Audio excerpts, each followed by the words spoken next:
All right. Good morning, everyone. Welcome to the next installment of .LA's Female Founder Series. I'm Kelly O'Grady, .LA's chief host and correspondent and head of video.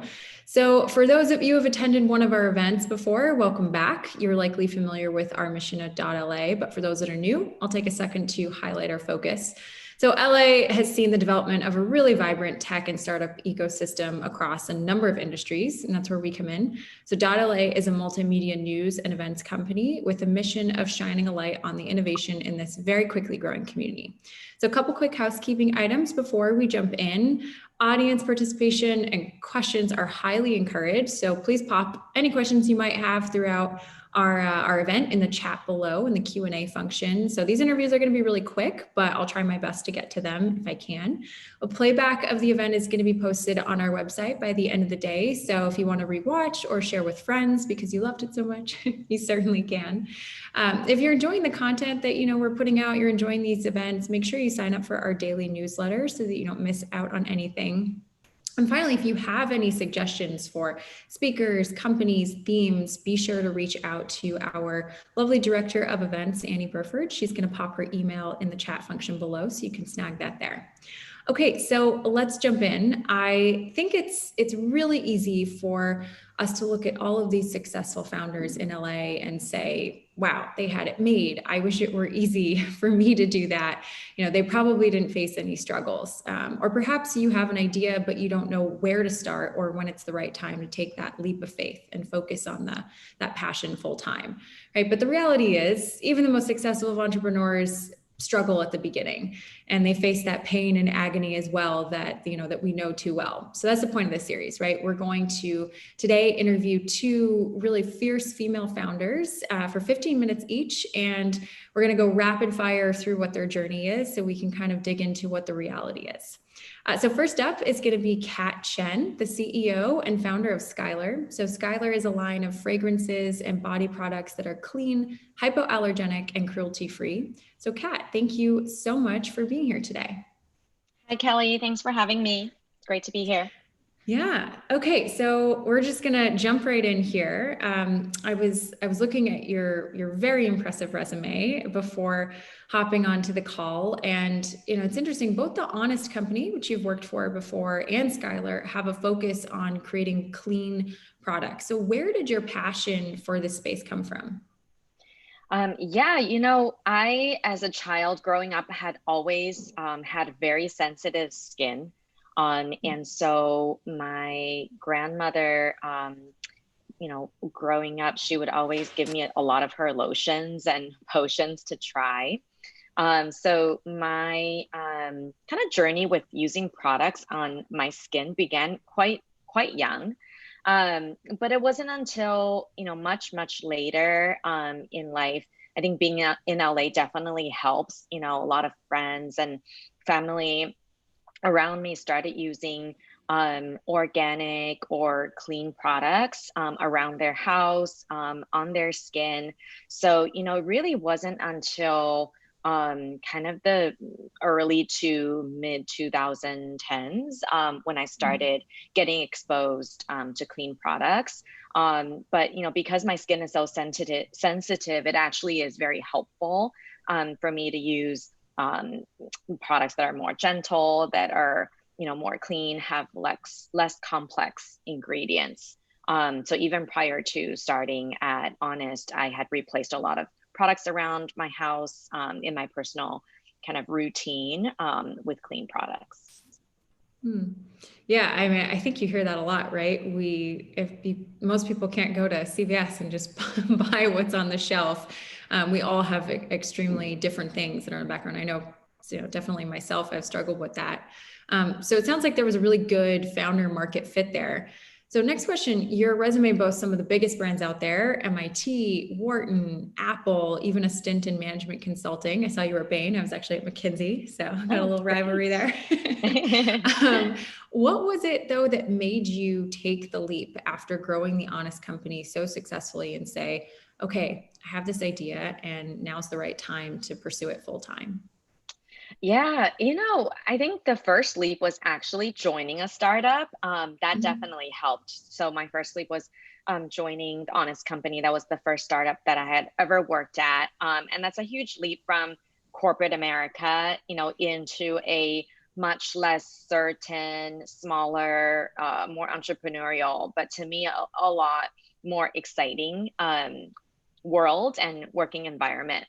I wanted to do that because I wanted to make an impact. I felt like I could do more, contribute more, and I wanted to stop being a small cog, in a giant wheel, Mhm. and be a part of something that I believed in, that I felt like was meaningful, for me. So when I first met the founders of Honest, it was right around the time when they were just contemplating starting the company. The idea of creating safe products for families and children was super appealing, and something that I thought was a great mission.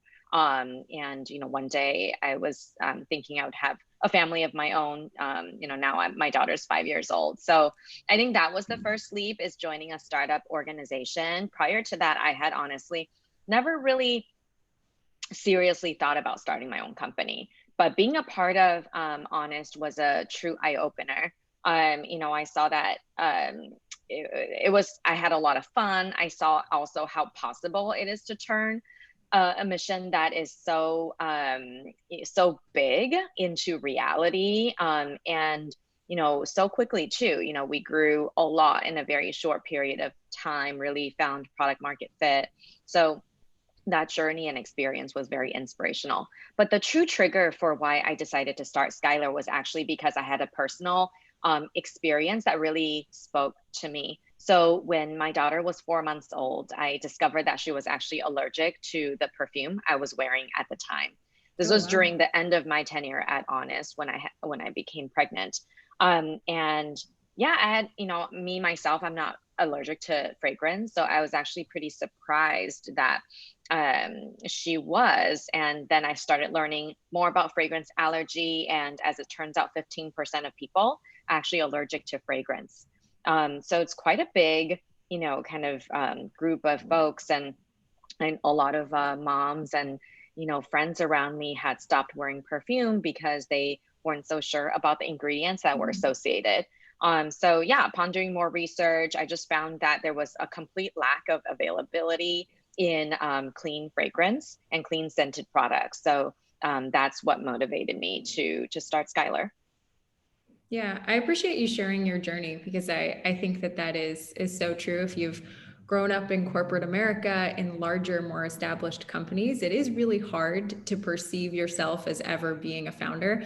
I know before this, I was part of that world, and now I'm at .la. We're a startup, and the wheels are starting to turn a little bit for me too, versus Yeah. before. So I think that that's a good lesson for viewers to hear that, maybe you're in corporate America and you can't perceive yourself ever doing that. But even taking that small step of going to work for a startup can be Hmm. that first on a long journey. And that's also incredible to realize that 15% of folks out there are allergic to Hmm. different scents and different perfumes. So it's a really huge market that you are actually tapping into.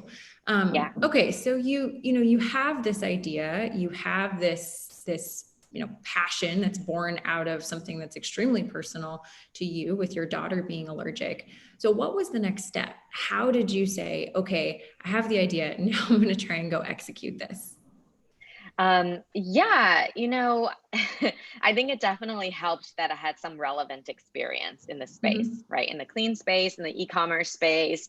I knew kind of the supply chain pretty well. At Honest, I was the VP of operations. So making the product was part of my job there. Mhm. So I kind of knew a network of suppliers and just kind of folks around me that I felt like could help me start the business.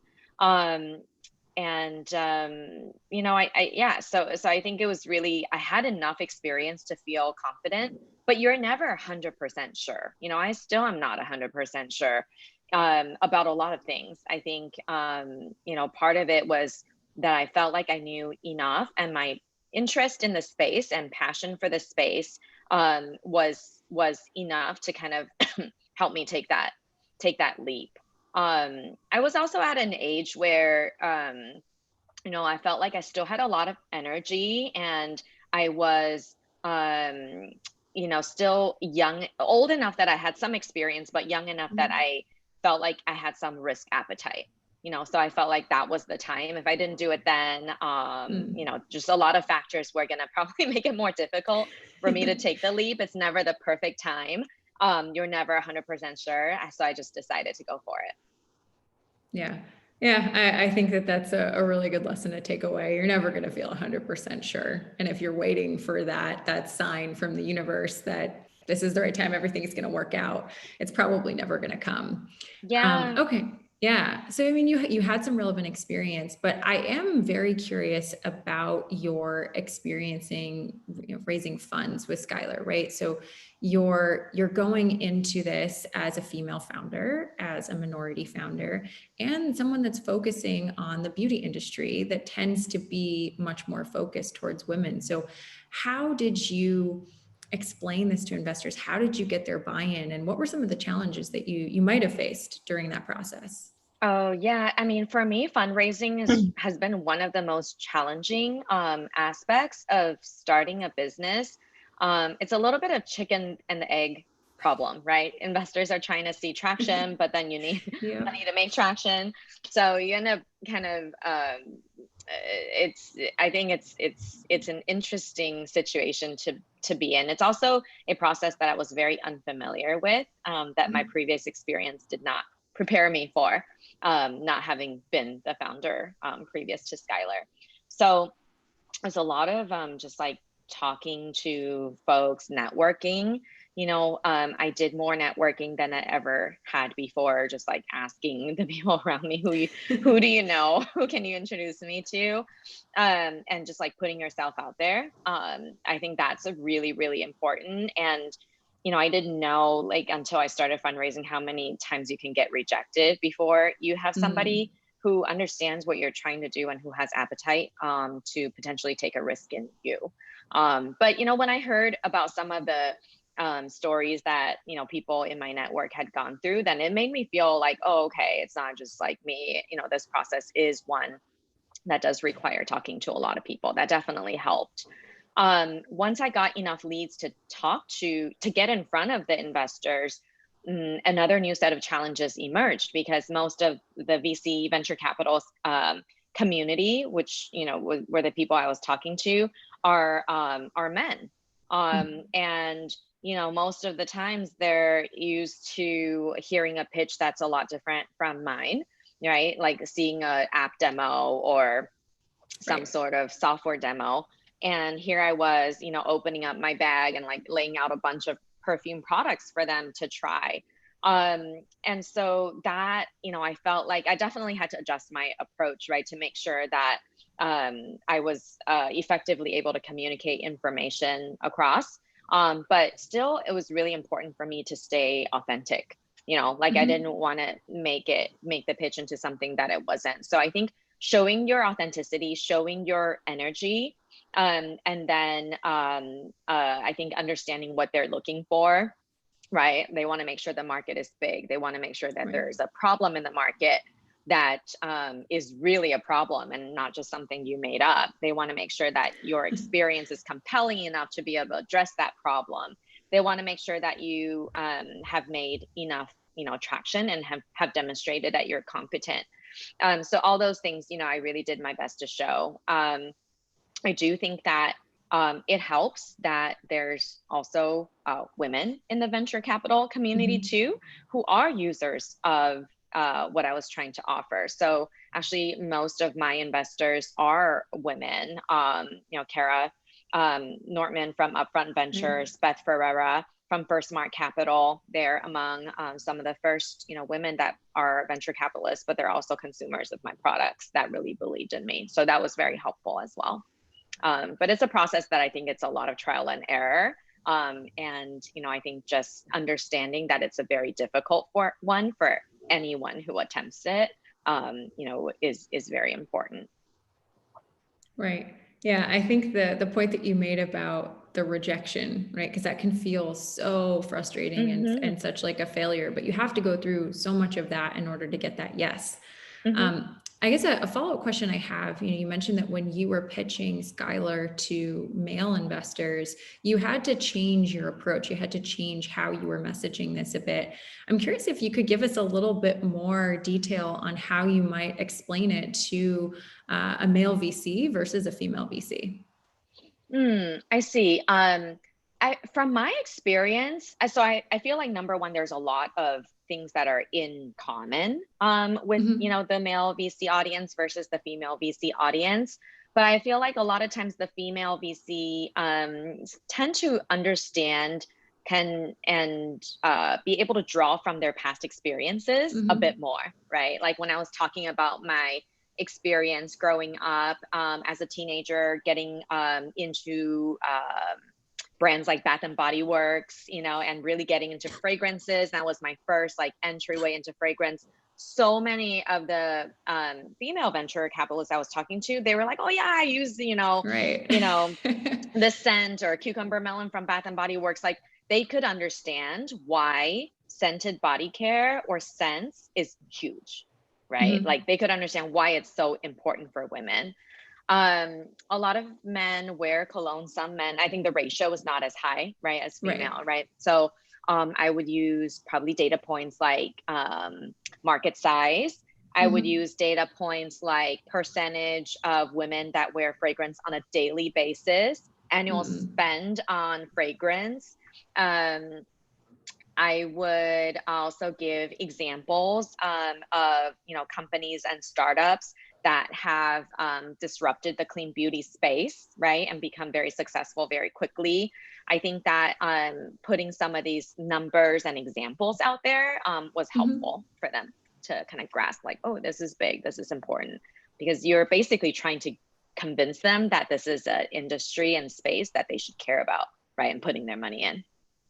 Yeah, I think that that's really helpful for viewers to hear because, going into that for the first time, totally. If you and I were talking, I'd be saying, "Oh, I remember when I would go to the mall and I'd go to Bath and Body Yeah, Works when I was younger and try out everything." But my fiance would have absolutely no idea what you're talking right. about. So I think that that's helpful to think about who your audience is and what they're going to connect with when you're pitching your product, right? So for men in that space, it's a lot more data driven to prove like, look, this is a big market. Whereas with the female investors, it's much more drawing on experiences they've had. Yep. So I'd love for you to tell us a little bit about the how you're working with Step Up. So it seems like giving back is a huge component to your business. So can you tell me a little bit about why this organization and what responsibility you feel as a founder to do so? Yeah, absolutely. Our one of the reasons why I started Skylar, in addition to obviously the, wanting to make a product that addressed people's needs in clean fragrance, was also because I wanted to create an organization that was women friendly, that gave, Mm-hmm. women equal opportunities, that allowed amazing women to be our investors, to be our board members, to be on our team, to be in leadership positions, and just, truly a women friendly, organization. Mm-hmm. And so for me, it was very important that our nonprofit partner also had a similar goal in mind. And the reason why we even started thinking about nonprofit is just, I just feel like life is too short to not be doing good. At Mm-hmm. this point, it's not just about making money, or it's not just about working. It's also making a difference, making an impact, and especially to those who have needs that are greater than your own. So for us, we definitely did a search for like what kind of nonprofits we should be involved with, and Step Up is our kind of ongoing partner. And the reason is because, after doing a lot of research, I really felt like that Step Up organization is really well run, well organized, well operated, and it's an organization where our team can actually participate with our time in addition to just donating money towards it. So we've, as a team, done several mentorship events in person, and also since COVID, we've done virtual events with them as well, Sure. where we mentor, as a group, and then also one-on-one, the kids that are involved with Step Up. Just to give you an overview, Step Up basically is an organization that helps underprivileged high school girls become college bound and become successful. Basically helps to set them up in life by connecting them with resources, people who can help them get on this path of success. So yeah, that was something that, really resonated with me. And since then, we've been able to really feel involved, and the team loves to be involved. It really makes us feel like the impact is very, very tangible, and that we can as individuals can do something to give back and help. So yeah, that was the reason why we chose to partner with Step Up. Yeah, I think it's a really great example of giving back to the community. There's so many startups that are doing that, but your business is not only contributing in terms of its product to being more consumer friendly, being more eco-friendly, but also you're giving back to the community, which is really great to see. So if you can believe it, we are running up on time. It was very quick, but I just wanted to ask you, is there anything that you want to leave viewers with that we didn't get to? Yeah, when I was, and you alluded to this in the very beginning of the conversation, when I was debating whether to start Skylar or not start Skylar, it was so hard. It was definitely, like you said, not a slam dunk, not smooth sailing. It still isn't. And so I talked to a ton of people. Some of it was helpful, some of it not helpful, but ultimately I had to make my own decision, and then I think just being confident in you, and knowing that every person who ever built a successful business had also a lot of uncertainties is really important. And I really just encourage anybody who wants to do this, if you feel compelled and you feel conviction, to believe in yourself. I think that's the most important thing, and to give it a try, because what's the worst that can possibly happen, right? If you're like super passionate about the idea, I think that's one of the most important things. So yeah, that's just what I wanted to highlight. Certainly for me, it was something that was not an easy start. I definitely think getting things started is a huge step though. Yeah, no, I think that's a really great soundbite. I'm probably going to rip it for our Instagram for everyone to hear, because it really is truly about taking that leap. You're never going to feel 100%, and being okay with pivoting and failure, certainly during this time, during COVID, especially. No one expected this. For sure. So listen, Kat, thank you so much for your time today. I loved learning about your journey in Skylar. And so now we are going to move over to our next guest. So I am so pleased to welcome Sashi Chandran of Tea Drops. So Sashi is the founder and CEO of Tea Drops, which creates bagless loose leaf teas, and it sheds about 20% less waste than traditional tea bag packaging. So your fans are Michelle Obama, Chrissy Teigen, not bad folks to have taking your product. So Sashi, thank you so much for joining me today. Thanks for having me, Kelly. It's a great pleasure. And I learned also so much from Kat's story and felt a lot of kinship in hearing her journey. Yeah, no, I definitely, that's what I love about doing these things. When we have a couple of speakers, that's always the reaction.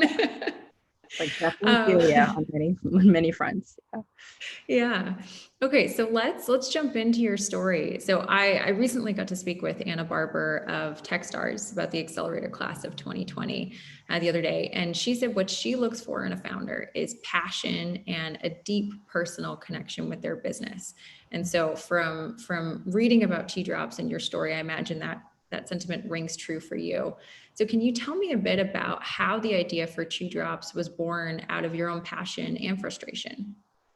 Yeah, it is not uncommon, but definitely unique in a sense that I didn't really intend to I always knew I wanted to start a business, but really this was very much, I think, a passion fueled idea first.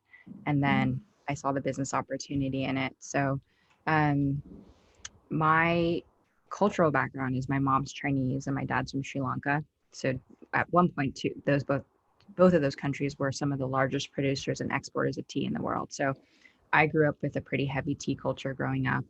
And that tea would always be at our family events. And if I was sick, my mom would make a certain type of Chinese herbal tea. And so I had a lot of associations with tea and particular memories and different points in my childhood.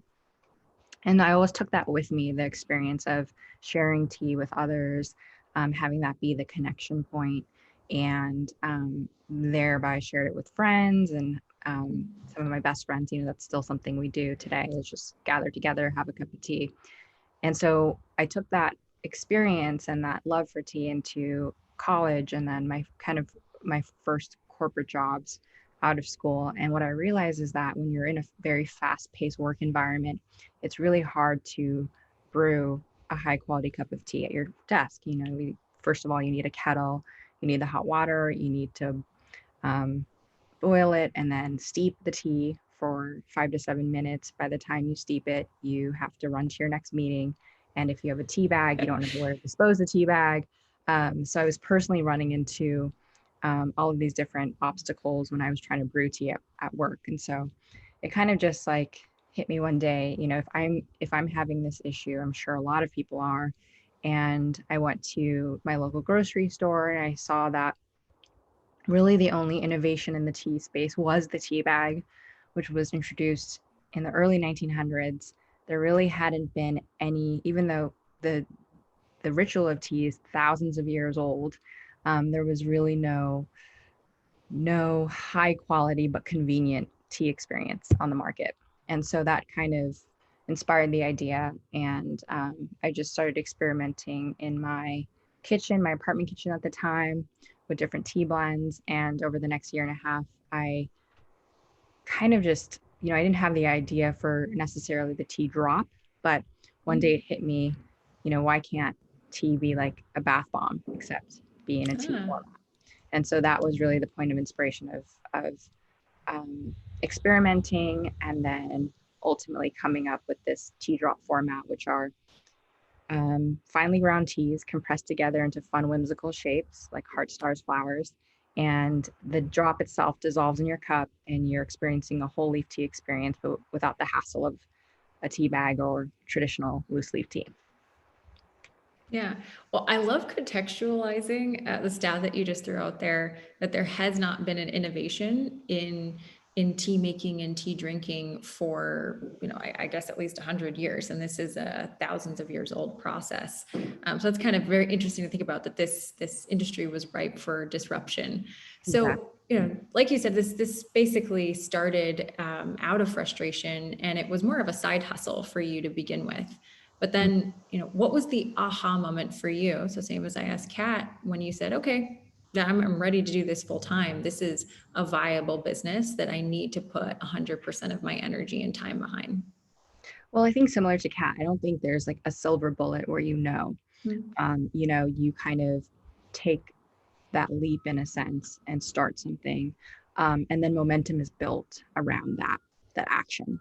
And so for me, it was, I was still working full time at another job, but I would go to on my weekends at trade shows or artisan shows and share my product. I would try to sell it online. And I was at a point where I was deciding between getting a traditional MBA. In fact, I'd taken the GMAT. I'd gotten into a university, and I was going to go all in. And then something hit me that, starting a business could also be the same education. And I had this idea for tea drops. I was very passionate about it. I really thought that out of all the other ideas I've ever had, I'm like, I think this actually has legs, and that was validated by a lot of friends and family and colleagues. And so that was, even though I didn't have the revenue to justify making that shift, I definitely had the passion for it, and I just decided to transition what I would have invested in my MBA into the business. Yeah. Well, I can tell you, having gotten my MBA myself, the where I learned the most was actually doing things. So I think you made the right choice, Yeah, I mean, and that's all not to say, especially. like, I think there's so much more. My dad, my dad went to Anderson School of Business at UCLA, Mhm. and I've always seen the benefits of having a traditional education um, in business. I just think, first of all, I don't think I'm very academically oriented, where that's just also a personality trait I learned by doing. Hmm. So this felt like the natural way to learn for me. Yeah. No, and I think that that's a really good point to bring up, because I think a lot of folks, they have their first experience out of undergrad, and there's that natural, okay, do I go to business school? Maybe I want to be an entrepreneur someday. But sometimes, if you have that idea, it is okay to go start the business rather than take that more traditional route. Right. There's a lot of different ways to get to that point. Okay, so you've decided to do this full time, but then of course comes the execution. So I'd love for you to walk me through some of the challenges you may have faced turning your idea into a reality, especially as a female founder. Um, I mean, I think that there are plenty, of obstacles from the start, especially I would say like a consumer packaged good, right? If you have Mm-hmm. no experience doing it, which I didn't, I came from a market research and digital marketing background. So to even just know how to obtain a barcode for your product, like something as simple as that, to creating packaging around something, manufacturing something at scale, I think was a big learning curve. Getting the right partners in place. Honestly, I think that is also the biggest aspect and challenge of it, when you don't really know anyone in the industry and you're just trying to piecemeal together how this all works. How do grocery stores work? How do buyers make decisions?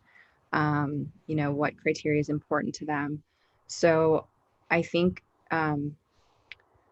with anything, I think just the hardest part is the start, is just um, kind of facing each and everything you don't know, trying to get an expert opinion or help on it, not knowing what resources to turn to.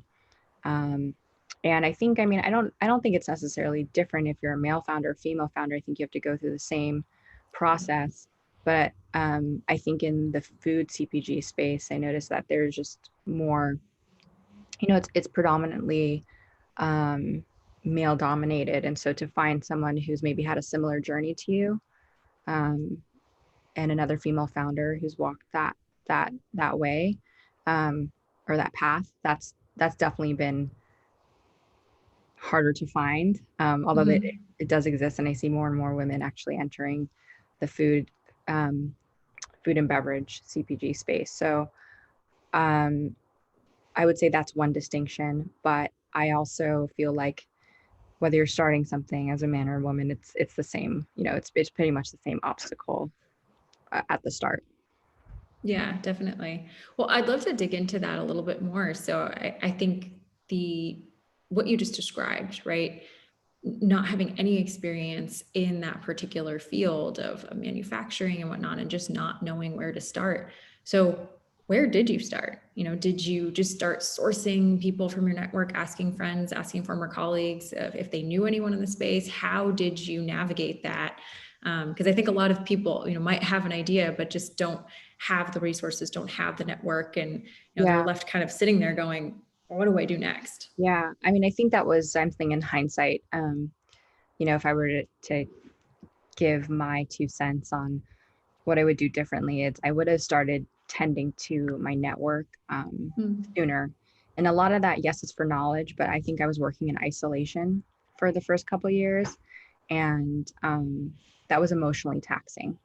And I Hmm. started this business out of my garage, basically. And, I lived kind of in a remote area. There weren't a ton of, I was in the Bay Area, so there's a lot of tech founders, but Hmm. not a lot of food and beverage founders, and certainly not a lot of female founders.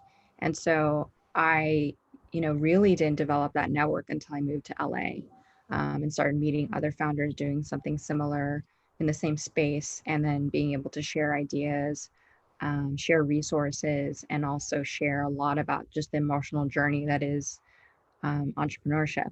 And so I definitely would have started that process earlier. I think what I did initially was just relied on certain friends I knew to connect me to anyone they knew in the food and beverage space. I Googled a lot. I took some courses. Like there was someone who gave a course on at that time there was a law that passed called cottage food um, law, which enabled you. This is what a lot of farmers market artisans use, where you can make a certain amount of product at home to sell commercially. And so I took a course on, what that involved, the licenses I had to get. But beyond that, I really didn't equip myself with, I feel, the right network at the time. I probably could have accelerated things a lot faster if I would have reached out more, took advantage of all the trade shows I was at, and just like, hunted down people and really not felt like, you have this feeling of you don't want to bother people, or like, you're still really small and you don't want to like, you just don't want to bug people or waste people's time, especially if you don't know where the idea is going. And I think that was really false thinking. And that probably, set me back in a lot of ways that I'm even, unaware of now, but I wish I would have started that process sooner. Yeah, I think that's really helpful advice, because I think we've definitely all had that thought, whether you're starting a business or you're trying to get a job, of, oh, I don't want to bother that person. I don't want to be a burden. And I think sometimes that actually, listening to my male colleagues, that's a more female thing too, to not want to have to ask and raise your hand. But that, when I've done it myself, when I've started to do that, and obviously same for you, that's when things actually really do start turning. So what I love is people are very willing to help. Well, really willing to share their knowledge and their resources. I find, especially in this industry I'm in, people have been very kind, and I would say in particular, the female founders have been very, very generous with their knowledge and information. Yeah, that's great to hear. So something that I think is really, really cool about tea drops, I was on your website. There's so many different flavors. The packaging is so fun, and you've really piqued the interest of a lot of well-known influencers. So I'm curious, you had quite a bit of a background in marketing. So how did that shape how you approached that side of the business and really getting the word out about tea drops? Yeah, I mean, it's something I didn't actually realize I had a skill in, honestly, when I was starting. Even though I worked in market research, after that, I was put in this marketing rotation program at my last corporate job at eBay. And so I spent 6 months in different areas in marketing. So I spent 6 months in digital marketing, 6 months in email marketing on site. And so from that, I kind of learned the general marketing process for a lot of these kind of areas of an e-commerce company. And so, but also I think beyond that, I always knew from the beginning that the brand had to come first. And when I say brand, I don't mean the aesthetics of it. I mean the values of what we're doing, or values behind the brand. And so for me, that was always having that community focus first, and trying to, whatever we did and publish, make it feel approachable. I think tea can really be this stuffy, airy, like when you think of British style, very uppity, or you have the brands that are like way hippie, and you're like, you also don't feel necessarily connected to. So how do we just make tea very approachable and fun, and thereby, be a very inclusive community that brings people together? And so that's kind of how I think of the brand. And naturally, a lot of the marketing decisions I make are around inspiring that feeling. And so when we come out with different flavor profiles, we take a very non-traditional approach. A lot of other traditional companies do Earl Grey, green tea, English breakfast, and we do like citrus ginger or rose Earl Grey or chocolate Earl Grey. We kind of have a twist to just make it a lot more fun and non-traditional. So I guess, I didn't realize that's a marketing mindset, but I think in trying to serve the brand first and have everything else be secondary, that also naturally creates a connection, I think, that our customers have to a brand, and then they evangelize it and share it. And that's how honestly we've reached some of these very notable influencers. It's not by necessarily intention, but I think we focused on the brand itself and the values of the brand, and then that's kind of been the fallout from doing so. Yeah. Yeah. Well, I mean, the flavors that you have are really fun. I think there was a strawberry cheesecake one. I was like, oh, I'm going to order that Strawberry one for my mom and me. Strawberry shortcake. Yeah. I was going to order that one for my mom and me. That was because Chrissy Teigen, you know, when she tweeted about it, she had said like all the flavors that she tried, but she also said strawberry shortcake, which like we never offered. So then we're like, why don't we just create one? So right, because you're gonna have consumers coming to your website. Yeah, they're going, like, "Where's the strawberry shortcake?" We had people coming up and saying, "Do you want the strawberry shortcake one?" And we're like, "No." Here you go. Oh, that's a cool story. So, you know, obviously the values behind Tea Drops and your story, it's very clear. And sustainability also seems to be a key component of your business, which I imagine is born out of that value-driven brand. So I'd love for you to expand a little bit more on how Tea Drops is giving back to the community. Yeah, I think in a couple of ways. I think one, the sustainability part has been important and has been, you know, even more so for us as the scale of our production has gone up and we really see the impact. So we've decided for all of the exterior packaging, the cylinders and the boxes, that they're 100% compostable. The tea drop itself, you know, when you look at traditional tea packaging with the outer exterior, the staple, the string and everything else, we shed about 20% of that packaging off the bat. But the last piece we're working on is, in order to preserve the tea drop, we had to wrap it in something that was substantial enough food grade. And so we have right now recyclable single serves, and we're trying to move to 100% compostable by next year. Single serves. So by that point, then the entire experience from the shipping packaging to the cylinder to the box to the single serves will be compostable. And that has been like a work in progress on our operations front. We're constantly searching for solutions there. We've tried rice paper, we've tried so many types of material, but in transit, you know, we just noticed that they kind of they don't really hold up. So that piece is, you know, definitely one of our, I would say, a value for us, but it's just something that it's not even kind of brought to the center necessarily because it's just the right thing to do. You know, if you're in business, I think the value sets come in is the organizations we choose to support through the platform that is Tea Drops. And so we have a really strong partnership with Thirst Project, which is an LA-based nonprofit that focuses on clean water aid and the development of water wells in all across the world, but specifically they've been focused on Swaziland. Or Eswatini is now what it's called.